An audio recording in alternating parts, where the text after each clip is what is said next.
baru-baru ini kita menyaksikan seorang YouTuber yang konon melakukan prank terhadap para transpuan. Alih-alih memberikan sembako, yang ia lakukan justru mengisi paket-paket sembako tersebut dengan sampah. Saya tidak akan menjelaskan atau memberikan gambaran detail bagaimana hal itu terjadi. Namun yang jadi pertanyaan besar kita hari ini adalah mengapa ia melakukan hal tersebut? Itulah yang akan menjadi pertanyaan besar kita hari ini.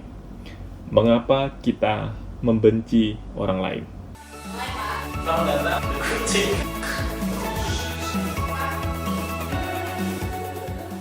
Video ini sebenarnya tidak akan memberikan reaction atau opini suka atau tidak suka terhadap video tersebut. Namun kita akan berbicara sedikit mengapa kemudian kita membenci orang lain. Kenapa kita tidak suka terhadap orang lain. Dalam hal ini dilakukan oleh seorang YouTuber kepada para transpuan.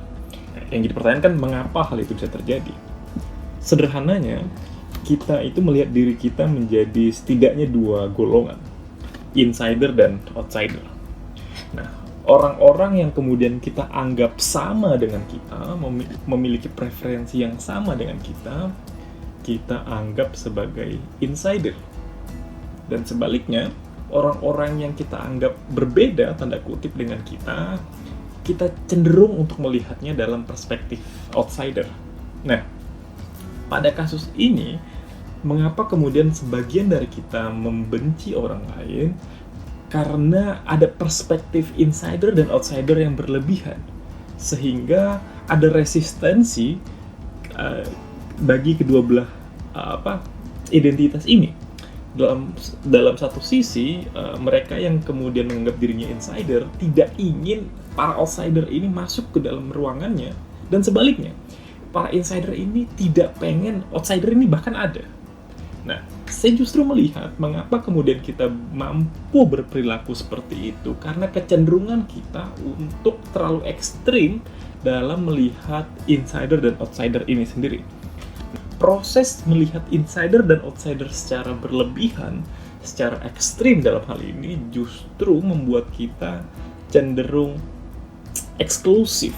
Kita menganggap diri kita itu jauh berbeda, dan sebaliknya kita melihat orang lain di golongan outsider itu jauh berbeda dengan kita, dan tidak sulit untuk bersatu jika ini sudah tahap ekstrim.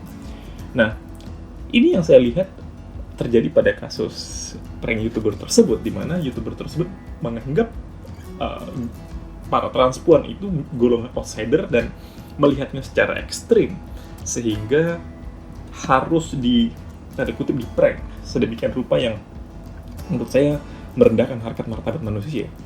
Jadi sederhananya, mengapa kemudian kita membenci orang lain?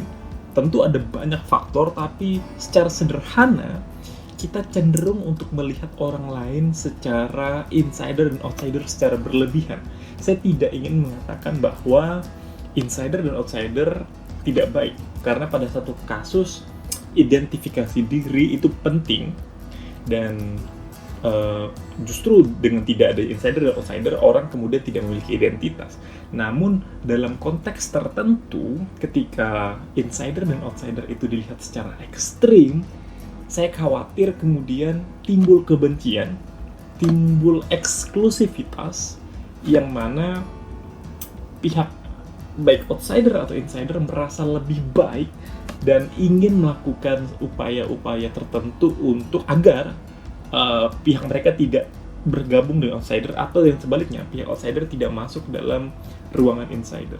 Nah, saya pikir demikian mengapa kita cenderung untuk membenci orang lain, karena terjadi gap yang terlalu besar antara perspektif insider dan outsider. Sekian dari saya, sampai jumpa di video berikutnya. Bye-bye.